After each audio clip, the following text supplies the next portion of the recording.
Strive and Thrive is a collection of discussions featuring guests from various fields, focused on guiding entrepreneurs in creating businesses that excel in every aspect: people, planet, and profit. Throughout the series, you can join us, Romesh and Mike, as we explore relevant topics with our guests which can help businesses thrive. Romesh and I met while I was supporting a client transforming their business, and I needed finance director support and reached out to him and his team. Since then, we've become good friends who share a passion for business and entrepreneurship. If you like today's discussion, then you want to subscribe to our YouTube and Spotify channels.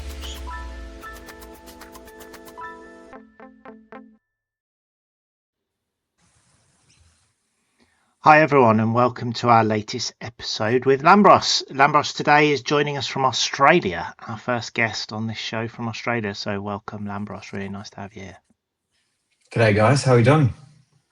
Really good. Thank you very much for joining. So I'll do a bit of an introduction for you, Lambros, and then hand over. But Lambros is the founder of Adika, and he's achieved what we talk a lot about on Strive and Thrive, a founder's ambition of exiting successfully the business, continuing to run it, and also now building new ventures himself, which include Linear and Loveless, and we'll hear more about those later. I met Lambros about 5 years ago when we were working on the World Food Programme project, which was super interesting. And we talked at the time, and we did a bit of work around AI at the time, talking about what the potential is, where it could go. We even did a bit of research between us, but now we're kind of living it, and sort of it's much more real than when we were talking about it even 5 years ago, Lambros. So today we're going to touch on Lambros' founder experience and the world of AI. So I'm really looking forward to this one. So Lambros, thanks for joining us. And could you go for our 1 minute challenge and just give us an overview and a quick summary of your background to date? Yeah, absolutely, Mike. So originally software developer, started doing kind of contract work, which I know we're all too familiar with, about 10 odd years ago when I started the Adika business. Local software development shop turned hybrid, local and offshore during COVID. Scaled the business to about 150 offshore developers, plus all the other support staff needed to make that happen. And then just recently, about 12 months ago, started the journey of transitioning out of the business into the chairperson position and founder, but not having a functional role day to day. And at that point, also starting 2 AI businesses, which is where I'm investing most of my time at the moment. Excellent. Thank you for that. And hi, Lambros from me. It's lovely to see you. What a journey, as Mike said. Absolutely fantastic. And I have to say, looking at you, you've achieved a lot at a fairly young age. So many congratulations for that. I'd love to kind of learn more about your journey firstly, or, the earliest stage of your journey from being that consultant to making that leap into setting up your own business, and how you found that journey. Early stages, is that what we're asking for, Romesh? Yeah, exactly. Cast our eyes back 10 years ago. Yeah. Look, I'd love to say there was this fairy tale. I saw a problem, I needed to solve it, like I know a lot of entrepreneurs do. I know that's my lens now, and I know it's how many operate. My view 10 years ago was an interesting one. I started the business when I was 22 years old. I was contracting though for about 3 years prior to that, from the age of 19, doing software development work. And it was in those kind of 3 years that I'd love to say I solved this massive problem. Realistically, I needed to register a business because, like most countries, but particularly here in Australia, you can't hire staff unless you register a business. So operating as a contractor was one thing. It was a means to an end. So I'd love to say again, that was some great ambitious story, but it started as a solution to my own problem, which was I needed to hire staff because I was getting more projects as a consultant. And so one thing led to another, and that's kind of how it all started. So I'm sorry, it's not some glamorous story where I went out to solve some bigger problem I saw in the market. It was literally just I needed to find some staff, and fast. Oh, wow. Listen, I think that's interesting, isn't it? So a number of businesses start off and grow from a practical need of the founder in that sense. So that makes complete sense, and you just kind of lent into it. So you hired quite a few offshore staff quite quickly and grew quite quickly on that basis. Is that what happened? We started the offshore exploration in about 2018. So the business was roughly 3 years old at that stage. And right. We were trying to tap into a bit of a, as a consultancy, it was always challenging to kind of make good margin while also having local senior talent. And mostly because companies just didn't want to pay for it unless you were able to get a big bank or a large insurance company to get behind you and want to do projects. But that then removed your ability to service the small and medium-sized businesses. And so we started exploring the offshore practice in 2018 with about 3 or 4 staff. COVID was what catalyzed the growth though, Romesh. So what happened was in 2018, we hired 4 staff in the Philippines. We explored that for a couple of years. Then COVID happens. It's the start of 2020. And at this point, we have 4 offshore and about 5 or 6 onshore. Okay. Australia goes into lockdown within the 8 hours that followed, because it was announced one morning at about 8 a.m. So within the 8 hours that followed from 8 a.m. To 4 p.m., we had 80% of our forecasted contracts over the next 12 months cancelled. Their clients call up, cancel them. So 80% forecasted revenue from a contract perspective cancelled. We then took a step back and went back out to market with the offshore thing. We made a bold assumption, which is that if people are doing this whole work from home practice, it is going to create a paradigm shift towards work from home. And if people can work from home, why do they need to be necessarily in the same city as the end customer? So we started this model, which was leaning into the offshore practice, but with support from Australia. And that practice of 4 offshore ended up scaling to 23 people by the end of 2020, which was around the time I met Mike and we started doing some work with the World Food Programme. By the end of the year after, it was 74. Then in 2022, we broke 100 and it just continued to scale. So it was really leaning into it. And that's where we actually started to think more pragmatically about who we wanted to be in the market and which problems we wanted to solve. Oh, wow. Well, that's stellar, isn't it? What incredible growth. But what I like about what I'm hearing there is that you had a massive external challenge, but and you reacted by pausing. I'm sure there was a bit of panic in the moment as well, of course, but you paused and you took a step back and you looked at the bigger picture and you had a think. How long did it take you to work out that actually there was going to be this paradigm shift and that was what you were going to lean into? And that's obviously what ultimately led to the success of this business. How long did that thought process take to really unfurl? It took exactly 2 weeks from that day, which was the day when I very quickly saw that a business that I'd built for 5 years, we were staring down the barrel of its end. It took 2 weeks from that moment to then adjust and attempt this new model. And those 2 weeks were, while it may seem like a relatively short period of time, when you see your business kind of transform that quickly and go from 5 years, steady cash flows, great forecasted work to, oh my God, it's all disappeared. That 2 weeks was a lot of soul searching, a lot of considering, do I actually want to keep doing this? Do I want to go again? Because this is like hitting the reset button, because the last 5 years I can't take with me. The last 5 years is ultimately gone. This needs to be like a whole new business. I need to be willing to let go. So it was a massive letting go of what was and what we created over that time. The team members we'd built, the internal IP we developed. It was very much we actually just need to be willing to let go of all of that. And if we're not willing to, it'll be doomsday for us. If we are willing to, then we actually have a chance at making it through. And it was going that path and just recognizing that, you know what, I need to just let go of what was, that enabled us to take a meaningful step forward and create a much larger business. Yeah. And did you involve other people in that process? Did you discuss that with other members of your team, with external support as well, or was it just you doing that kind of thinking? As a sole founder, I felt it was inappropriate as a leader to consult the team or to ask advice because they hadn't made the choice that I'd made, which was to lead the business. They'd made the choice to support and back me. And so it was a very introspective experience rather than one where I was kind of going out and seeking external guidance. At the time, I didn't have active mentors. I had mentors a year or two before, and I sought mentorship afterwards, but it was unfortunately in one of those periods where there was no mentorship, no sounding board. And I think that actually worked in my favor because I realized it was much more of an internal journey of that letting go that I wasn't willing to do with the old business model until presented with those circumstances, and then having that introspective experience. Yeah.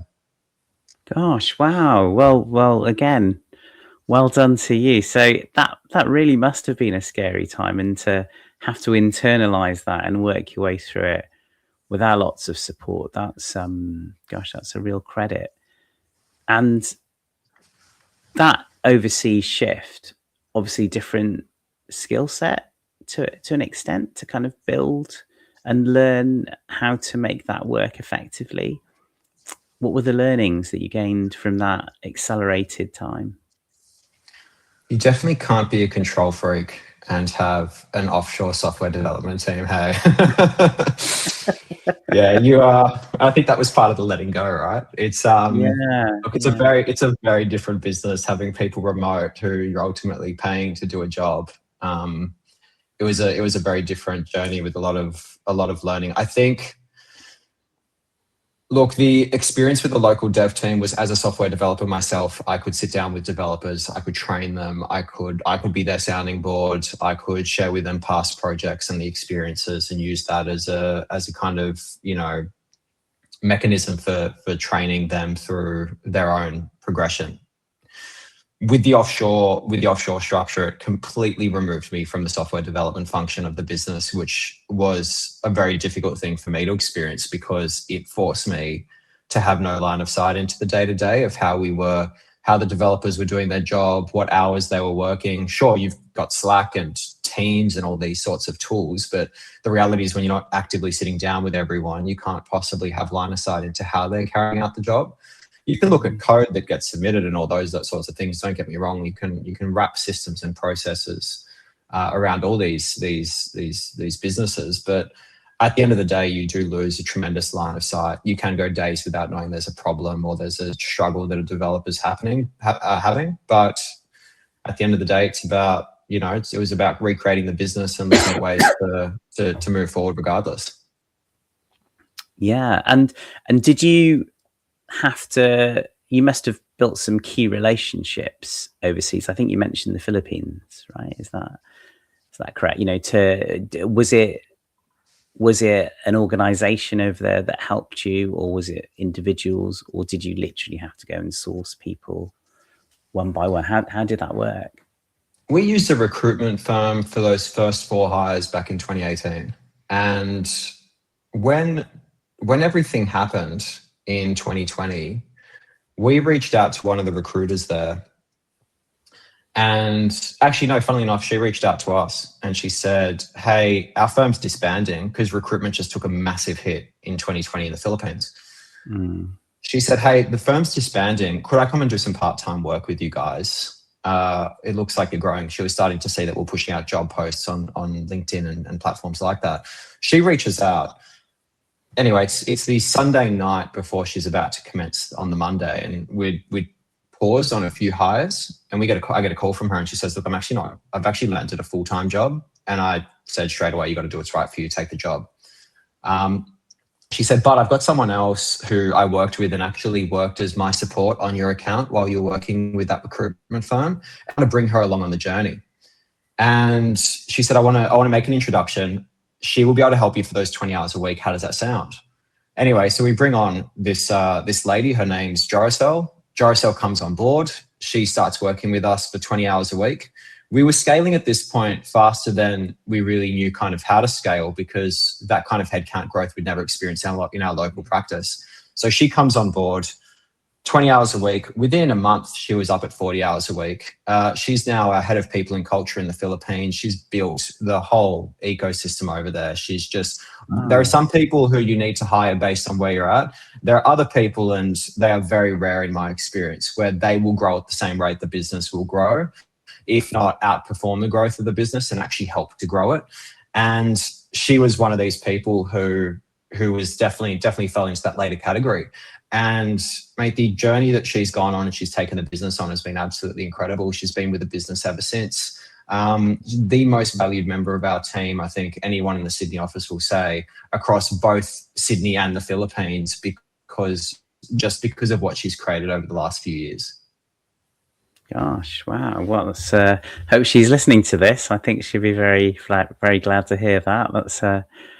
That's incredible. So wow, so you've had this tremendous support from overseas. You've had the proactivity to understand that there's this paradigm shift. I love that term. You must have read.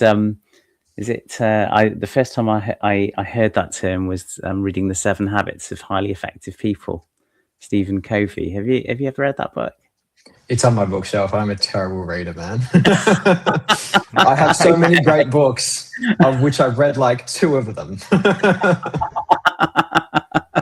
Okay. That's one I would definitely recommend if you have to. Yeah, I mean, look, you've achieved some great things. Thus far. I just don't understand why you need 350 pages to convey only 7 habits. Surely that's a blog post. No, that's true. I mean, you can get these summaries now, right? That'll a different world of consumption nowadays, isn't it? Exactly. One book can be a blog post. I think it's a really good insight. If it can't be synthesized into a 30-second Instagram reel, I don't want a part of it. The modern way of consuming management and leadership insights. One question I've got for you. You had those 2 weeks, and there's lots of founders at the moment or particularly last year as well, but founders are founding their businesses are struggling. There's periods where suddenly they've got to review things. What would be your learning on reflecting back now on those 2 weeks? Because you've talked about how serendipity, in the sense of this lady you met in the Philippines, who's now giving you a chance of growing the business, but also you talked about your own introspection. You must have seen signals of an opportunity for an overseas model and changing your business completely. So you must have had lots of information. What would be your recommendation for individuals who are going through that experience now? In a single word, stop. Interesting. I think most entrepreneurs I've worked with, caught up with, or worked alongside, it is one of these, let's say, jobs, if you'd call it that. I think it's probably more of a lifestyle choice, where you are constantly on. 9 to 5 is when everyone else is on, but then there's that time from when you wake up till 9, and there's that time after 5, but till when you go to sleep, where it's still on your mind and you're thinking about things. I think it's very rare that people make a very intentional decision to switch off for 2 weeks. And I was lucky that the client switched off, if you'd call it luck, because the jobs got cancelled. But also I had a very respectful team who, when I said I need 2 weeks, were very understanding of that. But I think, most founders, as I was kind of leading to, have this kind of almost ADHD. They're constantly going, and I'm the same, right? You're constantly thinking about the next thing. What if we did this differently? Am I approaching this in the right way? Did I think about, that invoice I've got to pay? And did I think about that new policy document I've got to create, or that new staff member, if they've been onboarded appropriately? You're just constantly thinking about every single thing that needs to be done within the business to make sure that it can continue to grow. And for me, it never switched off. So for anyone who's in that position, who is in a similar position to myself, and that's the way your mind works, which I appreciate it's not everyone, I would say you need to stop, which means no customer calls, which means no emails. It means literally switch it all off and just take a meaningful step back, create some space for yourself to reflect. And yeah, there's going to be insights and documents that you read. I mean, I read a report during those 2 weeks, or at the start of the 2 weeks, which was a report into startups and scale-ups and the record level of VC funding they were receiving over in the US and EU during that during that period, or that they'd received over the prior 2 to 3 months. And so that was an interesting statistic.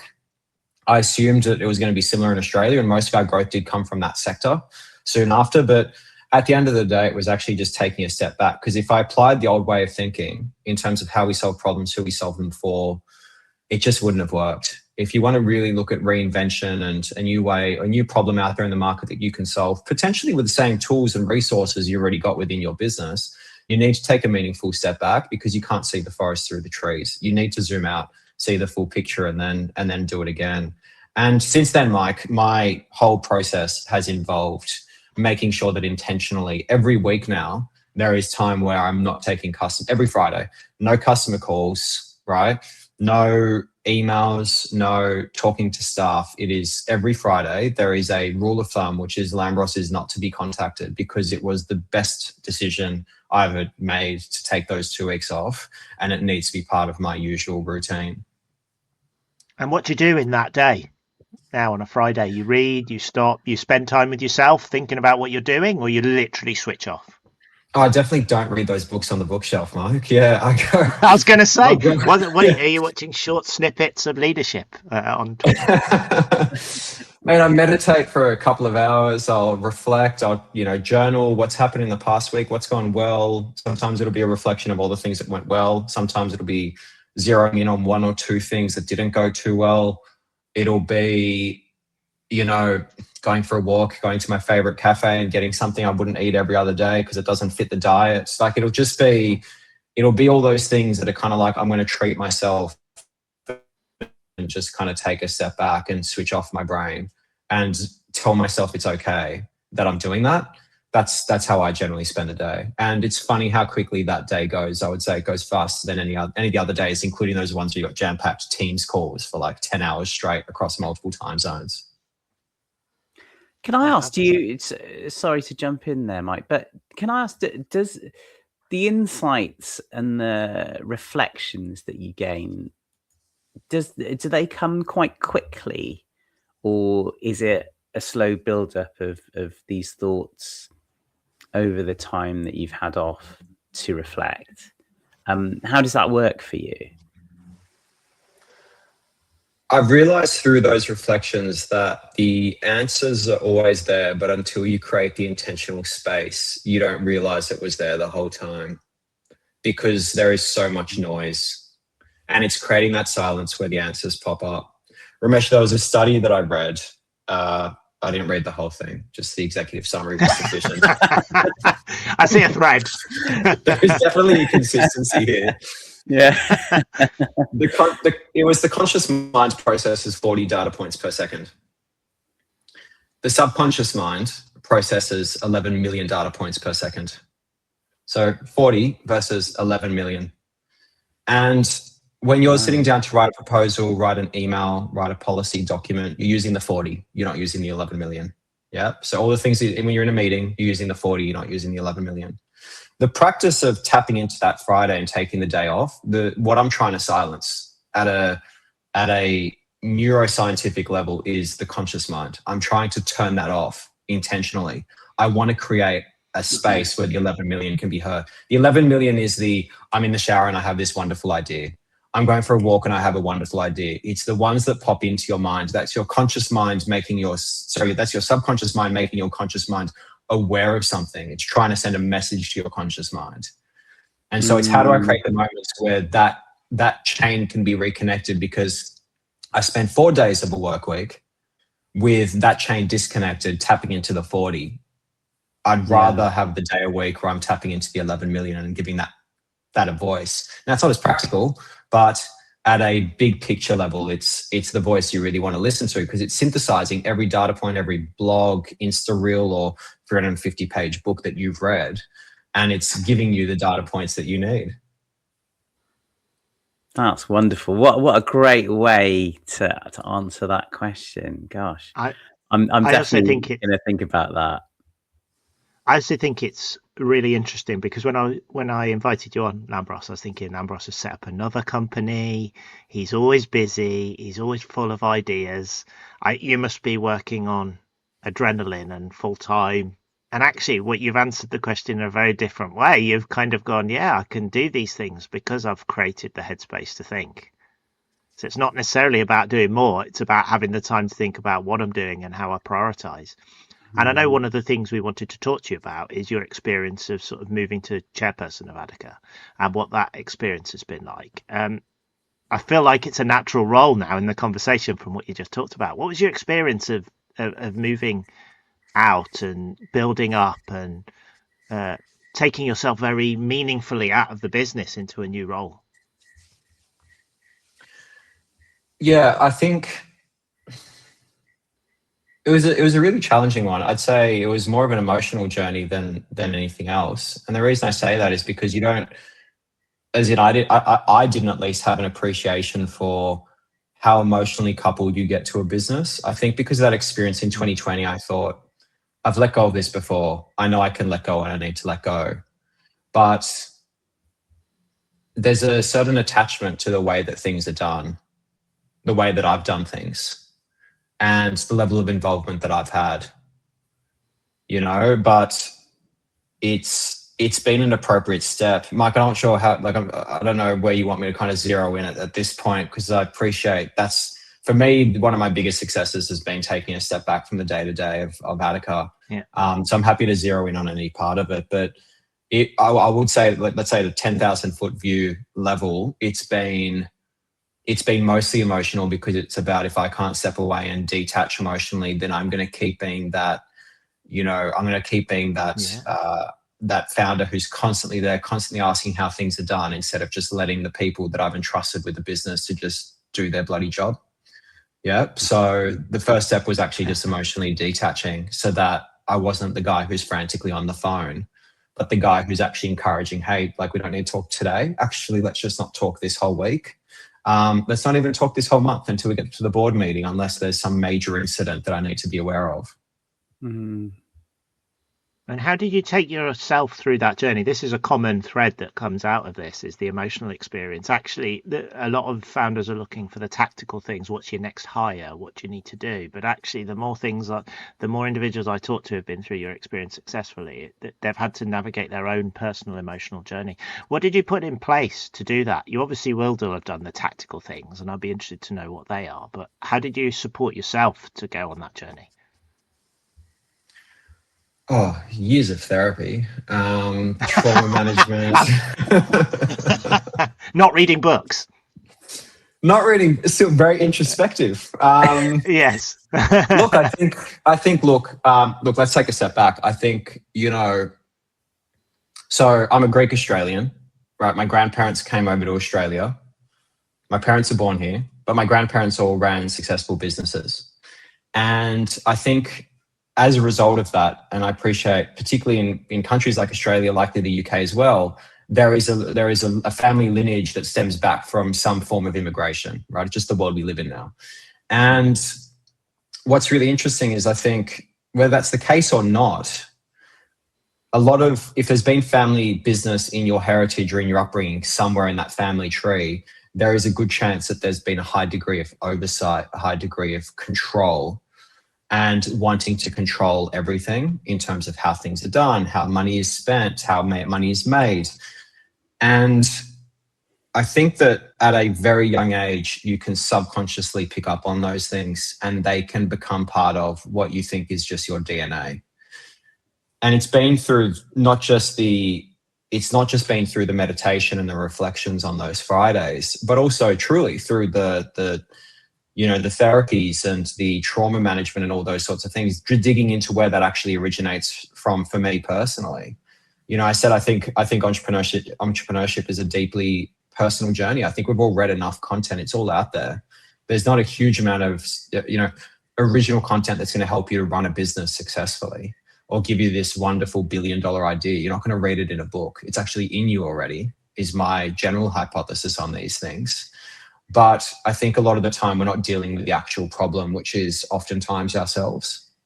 And I think if you can stare at that head on and deal with that, the discomfort that sits in that, it's a very deeply personal journey to be able to take a step back from a business, because it's all your own limiting beliefs about how a business needs to be run that you've potentially inherited from just by virtue of being around it in your upbringing without even realizing you're inheriting all of that knowledge and that doesn't really serve you, that it's actually letting go of all those beliefs that I believe, like for me personally, was the biggest way to solve that problem. That's what helped me to navigate that issue and to come out the other side and to say, right, well, that was, I've done things in a particular way for a decade and it doesn't serve me anymore if I want to take a step back, because it's been that view, that perspective, that control freak nature that's keeping me in there, making me want to, like the immigrant business, be involved in absolutely everything.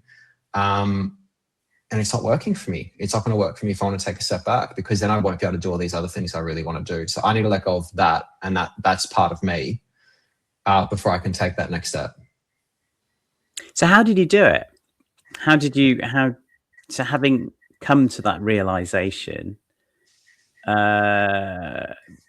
meditation, all of those tools, those processes that you use, how did you get yourself in the right frame of mind to kind of say, okay, well, yes, that's what I've got to do. Now I'm going to do it, because you're not fighting, but you had this inherent need for control, which I think most founders have. And you're probably in love with what you've created as well, right? It's your baby in many ways. And that kind of, for me, means that you want to be closely involved in its management. So yeah, what was the thinking? What did you do? As in, Romesh, what were the individual practices that I did? Yes, yeah. So having realized, you've got to take this step back, you want to do these other things. What was it that enabled you to overcome the natural barriers you had that made you kind of want to stay in that role? I think the real catalyst for me was a recognition that I was on a hamster wheel of my own making, where this last decade, I was continuing to do the same thing over and over again. And even though the business was scaling, recognizing that my day-to-day emotionally followed the exact same trend every day. It was wake up, do the morning thing, right? Go to the office.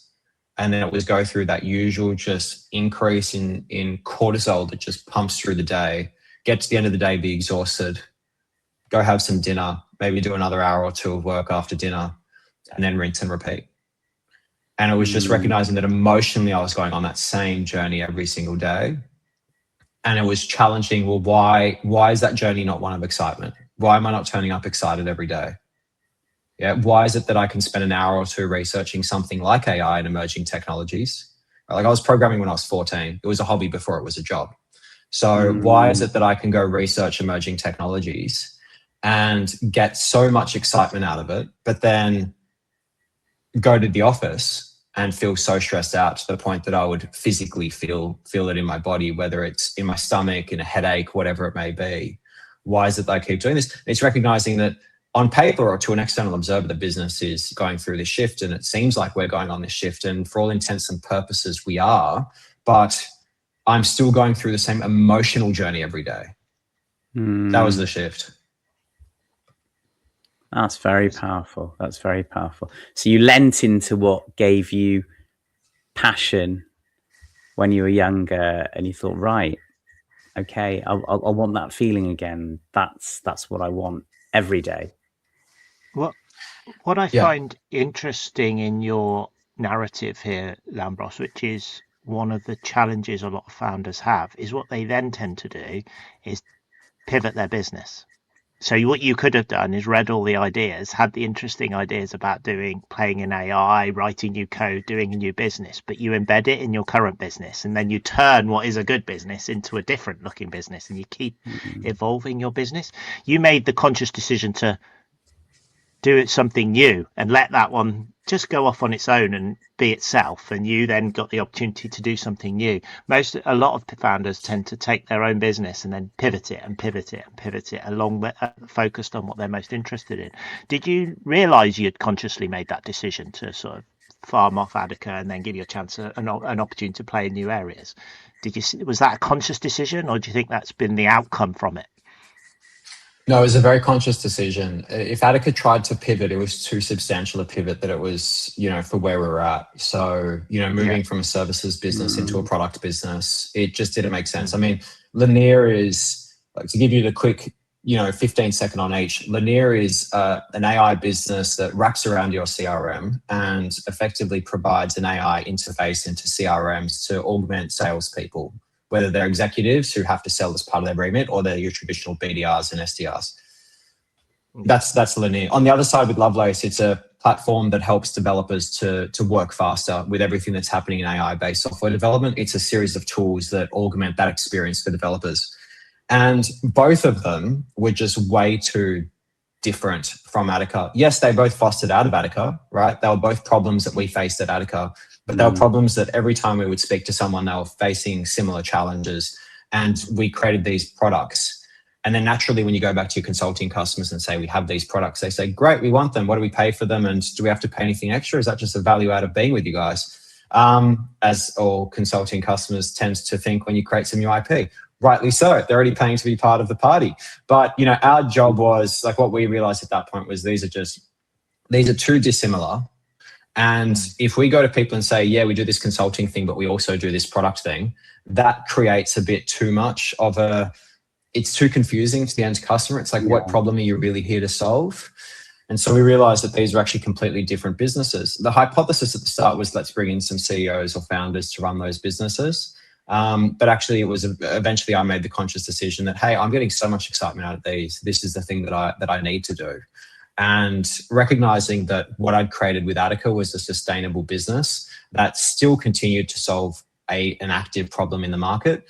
It was building a team into that business that are better at solving those problems than I will ever be, and letting them run that business because they've done it 2-3 times before, and going on the journey of setting up these new businesses. Because the thing that excites me is that new innovative business that's out there and is different. Mm-hmm. And this is all AI focused, isn't it? Both these new businesses.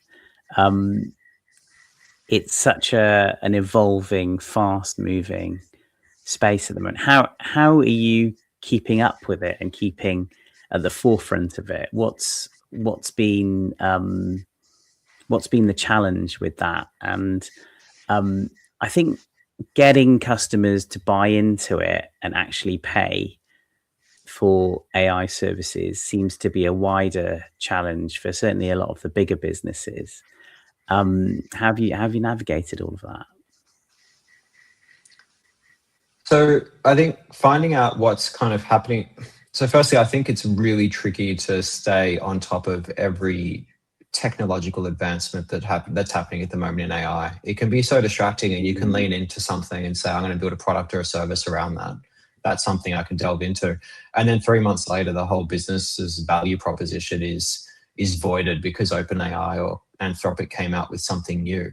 It's a really challenging space to play within. There's a lot of noise. There's a lot of hype as well.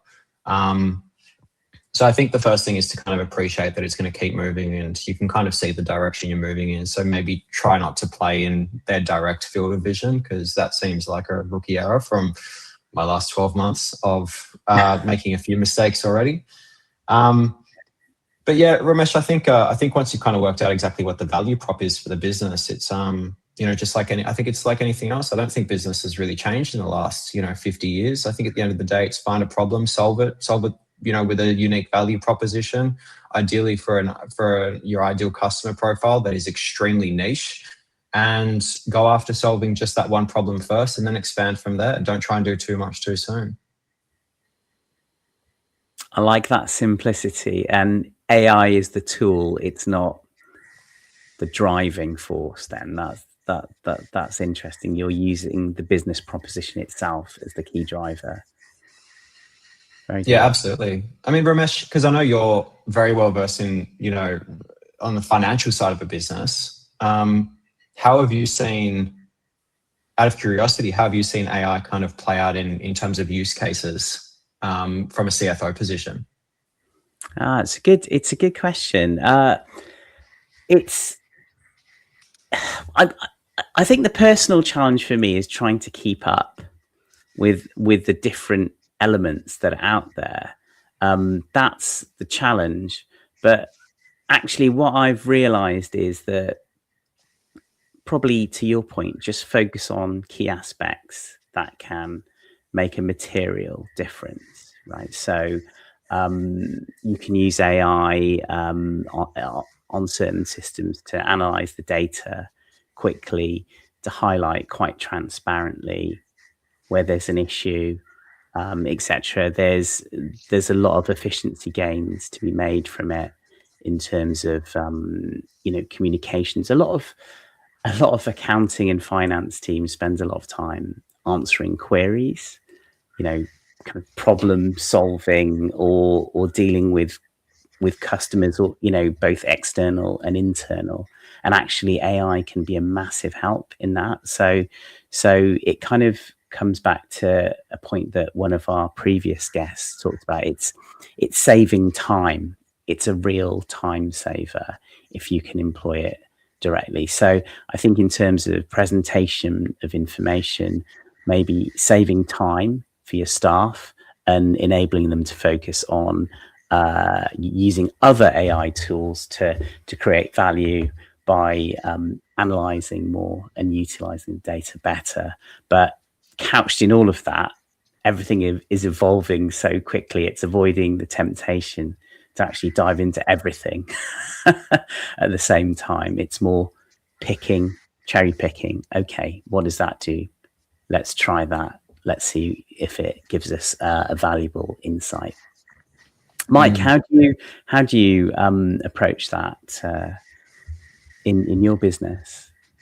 So because I play in the innovation space as well, we're sort of closer to where you're playing at the moment, Lambros. But what I find with clients is that people are assuming, a bit like they did with technologies in the past, that AI is a technology that can change things. I think they're still not missing the fact that it's not an IT project. AI, more than ever, it's actually a problem space.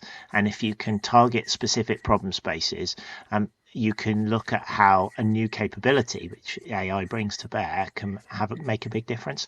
We've seen really interesting changes in marketing. We've built a tool in the sales, slightly different space to you, but similar, to kind of drive really improved productivity. And we're seeing sales teams quadrupling their effort with the same amount of resource. And it's those kind of benefits that can be realized if people really think about, can we change the model with which we're operating today and do things differently because we've got a new capability that we can bring to bear. But some of the best use cases I've seen, Lambros, is when people are actually inflecting, we can do work differently. So it's not about doing the same thing faster. It's fundamentally change how you operate. Yeah, Mike, you're reminding me, there was this conversation, there was an interview actually. It was the managing partner of Y Combinator. So for those who don't know, Y Combinator, largest tech incubator on the planet, right? The managing partner comes out in May of 2025, so not too long ago, and they just spent the prior 6 months investing in every agent business, for lack of a better term. And they came out and said, look, we're all about the agent businesses, don't get us wrong, but our big focus for the back half of 2025 is as follows. We are investing in a business that we are defining as a full stack AI business. He says what a full stack AI business is a business where you take a traditional business model, like a legal firm, right? And instead of building a traditional legal firm, you start with AI at the baseline of what it does, and you look at every single system and process and you build it from the ground up with AI, rather than having this lens of let's cherry pick these different processes and bring AI into them to augment.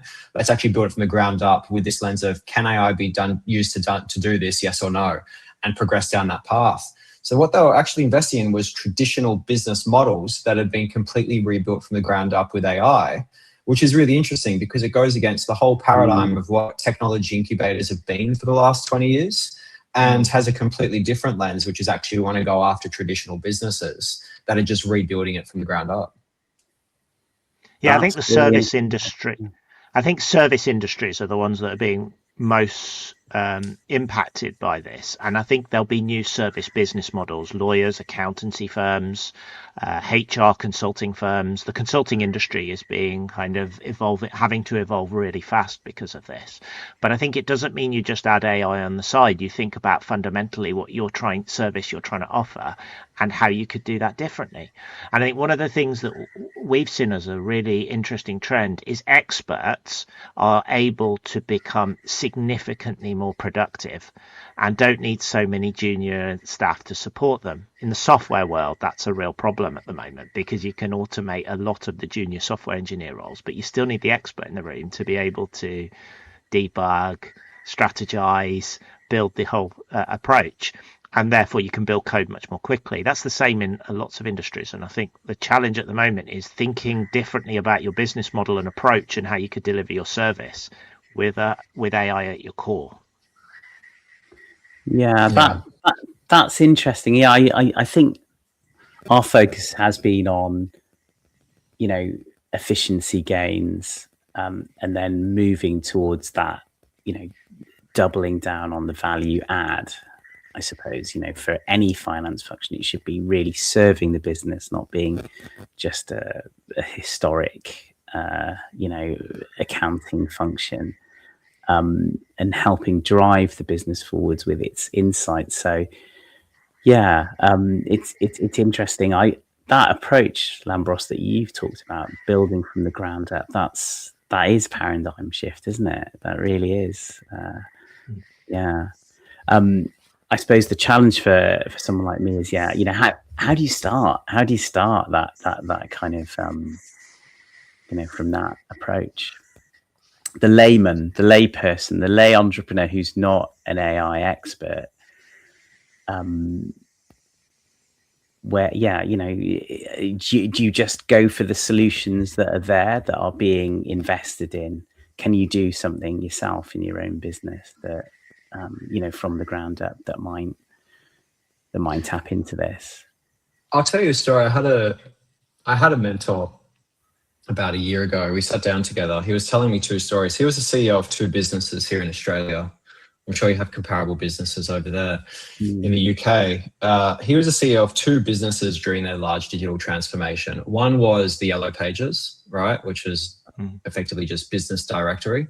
And the other one was Gregory's, which is a street guide. It was, before there was Google Maps and TomTom, there was the physical street guide where it's kind of like a Goosebumps book. It's like turn to page 600 and that's where the map continues. And you have this big street guide of all of Australia mapped out.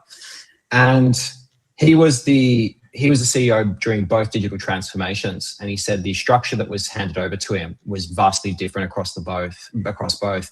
He said one company absolutely nailed the digital transformation. The other one completely screwed it up. He said it's never the one that people assume. People assume Yellow Pages because no one talks about Gregory's anymore. He said actually it was Gregory's that completely nailed it. And he said, here's what happened that was different. Within Yellow Pages, the approach was when the digital effort was needing more attention, they would take resources from print and reallocate them to digital. And when digital wasn't needing as much attention and something was going wrong with print, then they would reshift their priorities or their resources towards digital and towards print, and back and forth. You had this constant seesaw where the side of the business that had more problems would get more attention. He said what was unique at Gregory's was that they set up a dedicated team for just digital. And yes, print disappeared. It doesn't exist anymore. But he said what would happen is there was no one who was allowed to see both resources except the CEO. Not a single other operator within the business was allowed to see both teams, was allowed line of sight into what the other one was doing. Gregory's ended up signing exclusivity for the surface level data that now has a monopoly with Google to provide every single year and likely will for the next few decades. Yeah. So anything surface level they now provide. The Gregory's print edition no longer exists. Yellow Pages, no one talks about anymore in either print or digital. And it's just really interesting. It's this whole ideology that if you have resources that are shared across both, it's too much to bounce across both, to jump from one to the other, to think about the strategies and practices, but also where do I allocate my time? And so my lens from that, my takeaway from that has been, and it has served me remarkably well since in taking that advice from that mentor, was having team members who are split across two different initiatives just does not work. You can't have software developers who jump from one project to the other. You can't have financial controllers who are one day working on the old business and one day working on the new. It just doesn't work to create that balance. They need to live and breathe it. Our job as founders is, yes, to potentially sit across multiple practices, but set it up as its own thing. Make it have its own resources, its own personnel, its own systems and processes, because those guys, you don't want to be constrained by the, let's say, the red tape that they've come to accept because that's the way the existing business works. You don't want them to try and think about how to bring the old business on that new journey. You want new young talent to come in who aren't interrupted by that way of thinking, and they can actually bring new radical thinking that you never would have considered on the other side of the fence. Yeah, I suppose you're creating an environment that can be more disruptive in that way. Yeah, that makes complete sense. Yeah.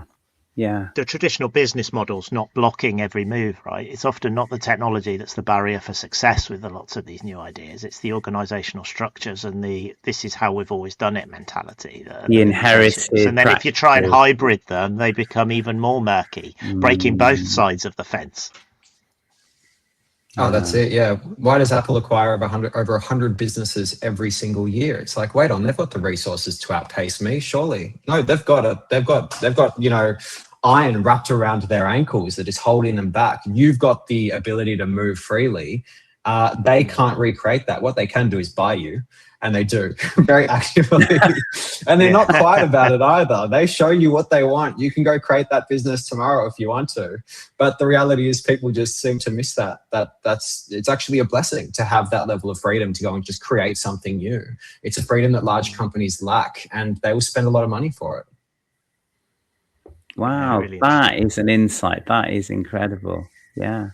I think it's true. And I think we've talked about this a few times, how you can build a business nowadays much more quickly. With AI, you can build a lot of the resources, you can test things really quickly. So some of the ideas that you're talking about here can be designed and conceptually built and even put to market and tested really quickly nowadays. And I think that's what's exciting, because then it's much more about, I'm less into the speed, but more about testing and the hypothesis that organizations are testing and your ideas, and you can get them out there. And that's very disruptive for big businesses. Oh, it absolutely is. And the thing is, like, and then Mike, also mapping out, like, what's your game? Over the next 4 or 5 years, what are you trying to create? Are you trying to create a business that you sustain for the next 20 years? And then you're constantly, trying to make sure that you retain as much market share as possible in your vertical. Or there's this other thing which I've learned is great recently, which is the largest players in the space, whether it's, in our world for linear, it's the likes of Salesforce, HubSpot, Microsoft, who are creating CRMs. On the other side with the dev tools, it's your Anthropics, your OpenAIs, your Microsofts. Microsoft seems to be everywhere lately. Your AWSs, like, they're everywhere, right? And so the question is, why not create something that is a space they want to move into, but they just won't be able to move at the pace that you will be able to? You can see which acquisitions they've made over the last 12, 18, 24 months. You can map what their journey is and what they're trying to create.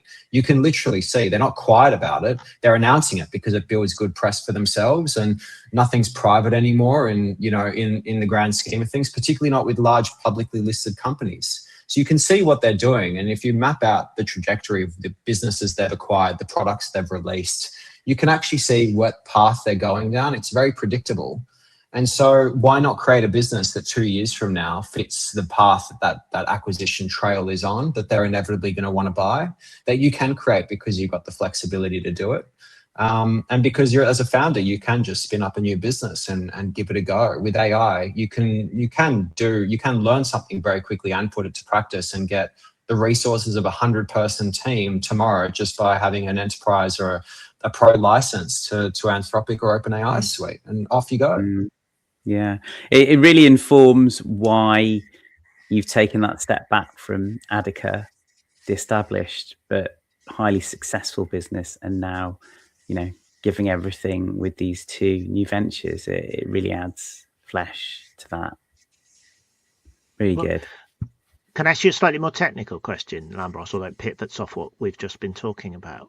What do you see as the current trends and signals in the AI market at the moment? And what do you see happening in the next, I don't want to say the next 5 years, that would be a crazy projection, but in the next 12 months in terms of technology, but also people's utilization of AI? Where do you see it going?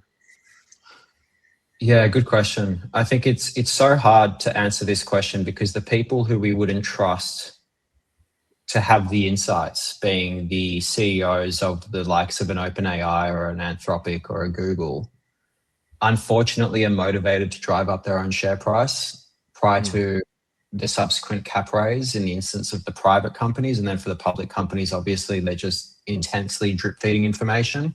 The problem is they are creating the narrative that they want their shareholders to buy into. So it's hard because, those people should be the thought leaders that we can trust with that information, but they do have their own ulterior motives. So that's the first thing I'll just caveat this with, because I fell personally prey to just believing everything that was said that was shared out of Silicon Valley until realizing that it's just very false. So looking at the markers, Mike, you've got, from a technology perspective, you've got each of the largest companies in this space. So let's say the biggest would be your Googles, your Microsofts, your OpenAIs, and your Anthropics. And then lately you've been having Elon Musk, with a seat at the table as well with Grok and what he's creating with X.AI. So with those platforms, it's funny, not one of them has missed the bus on creating a software developer's tool set. Not one of them. I think Google was the last one to the party with anti-gravity. Microsoft was actually the first one to the party with VS Code before this all started, and now they're trying to bolt on AI features. And then you've got all the things in the middle like Codex from OpenAI, you've got Claude Code from Anthropic. So they're all doing it in one way or another. And I think the assumption is these tools are going to get so great, there's going to be a convergence. There's going to be a point where we won't need developers anymore, which I think is a bit ridiculous to say. I mean, yeah, that's the narrative they're putting out there, and you can believe that at face value if you want to believe the nonsense that drives up their share price. Or if you don't, you can recognize that actually what my true belief is that every single person on this planet will need to know how to talk to computers. Yeah. So let me unpack kind of what I mean by that. If the native tongue on the planet shifted from, or the most common language shifted from English to French, you'd learn French. Goes without saying, right? If software becomes a part of every business, that every business starts producing their own applications, let's just make a big assumption here for a second. Every business starts creating their own applications because there will be an inflection point where it's now cost effective to do it. Yeah. Then everyone needs to know software development at a high level. At some level, everyone needs to know some degree of software development. It could be as basic as I know how to write a brief or some specification as to exactly what I want, and know how to think about pragmatically things like test cases and edge cases and all those sorts of things, acceptance criteria, all those things that product owners think about. Or it could be that I want to go deeper into software development to understand the nuances of how database design and API integrations and MCP servers work. So I think the reality is that if there's going to be this new way of doing business where every business builds its own software because now it's cheap enough to do it, we're all going to have an in-house software developer who's just using these tools to build out applications in real time instead of leaning on the likes of a Microsoft Dynamics as an ERP or similar, then suddenly that's great, because it means that instead of buying software off the shelf that only solves 80% of your problems, and it's the last 20% that it just continuously fails to do, that actually creates a huge admin burden, that now you've got these custom software solutions that do everything. Well, now you need people to maintain those software solutions to build out the next thing and the next thing and the next thing every time you create a new product or a service. So I think realistically where it lands is that everyone ends up needing to be able to direct these AI agents to build software. I truly think that's where it goes. And that's great, but it does mean that people need to shift their thinking away from this, it's going to replace the software developer, into, so why would I ever learn it, into, well, actually, maybe I do need to understand how this thing works, because there's a good chance that I'm going to be instructing it. And I may be a lawyer today, but I might be in 3 to 4 years, I might need to be a lawyer who knows how to update the underlying algorithm or to spot when something's wrong, and to be able to go in and say, hey, here's what's happened, and to be able to give the software developer in our company a clearly defined specification as to what's happened, what the incident is that's gone wrong, and what I believe the potential intended fix could be. I think there's lots to unpick on what you've just said there, Lambros. But I think there's two insights for me on that. One is maybe software engineering will evolve into understanding the overall approach of what an application can do and how to build an application rather than actually necessarily specific code. I remember talking at a university and they're all going, which coding language do I need to learn? And I was like, you don't need to learn the language. It's not the language that's important. It's the how it works. And I think that will be even more important in the world you've talked about. The other one, I think, I'm going to touch on the business model side of what you've talked about. This whole you can make lots of money from recurring SaaS models is a dangerous value proposition unless you're very unique and can find a very good niche. Because actually, if applications can be built in-house by legal firms and accountancy firms, you're kind of the view that that'll change how they can make money. And you've got to think very differently about the service delivery if you're a SaaS-based model at the moment. Yeah, absolutely. I think SaaS in general, I think, is majorly under threat. Even the large companies, we've seen it already in share prices and everything else. They seem to be the ones who are under the biggest scrutiny at the moment. So I think you're spot on with that, Mike. Yeah, really good. We're coming towards the end of this session, Lambros, and it's been thoroughly interesting. I normally do some big takeaways from these sessions, and I thought you and I would talk about exit and AI, and I thought that was where it would go. But I think my reflection for this session is around what you've done strategically around your thinking and how you've taken the time to stop and really think about who Lambros is and what Lambros wants to do and how you work as an individual and how you use that to help inform what you do and the strategies within your business. And I think there's such a learning for myself and for those people listening to this off the back of that's my takeaway, and that's what I think is the most interesting. Romesh, have you got anything to add? I totally echo that. Lambros, the first part of this discussion, that pause and the fact that, it was a big pause initially as you thought about pivoting, but now you've incorporated it in your weekly Friday reflection day. I think it's incredibly powerful. I'm often kind of advising others and myself to take the helicopter view, but you've really lived that, and I think the way you've described it and how it's helped you gain that clarity has been tremendously inspirational, actually. Yes, I'm gonna one of my actions after this is to go away and see how I can incorporate that, because I think I can see the benefits there.